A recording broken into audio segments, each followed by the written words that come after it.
And Senator Bernie Sanders even is hitting the campaign trail across the country to help get out the vote. The independent senator from Vermont has 15 scheduled appearances over the next 2 weekends, heading to key swing states to help drive turnout and excitement among young people and working class voters.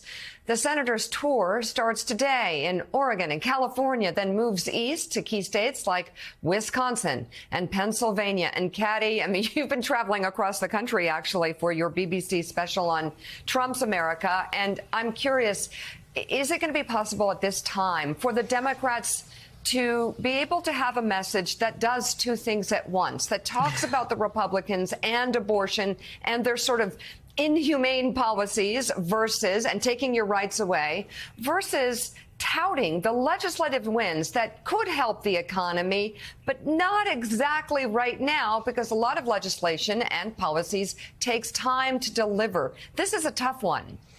Yeah, I mean, I think you've laid out why it's so complicated for them. I think, early on in the Biden administration, they passed this massive $1.9 trillion rescue package after COVID.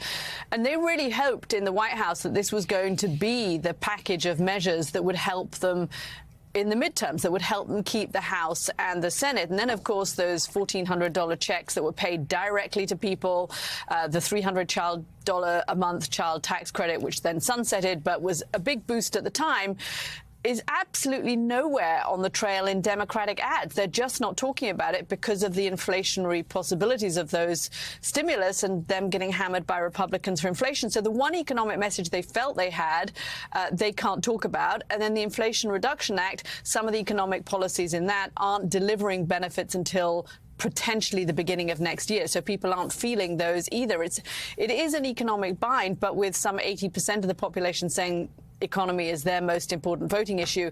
I think the Democrats are right. They have to start talking about this. And you're right, suggesting, they probably should be doing this earlier. They had to be able to do two things at once. And sending out somebody like Bernie Sanders is a clear indication that they realize they have to speak to working class and middle class voters about issues like the economy, because that is his big issue. It's the issue he's associated with, and try and gin up support amongst those people to get out and vote.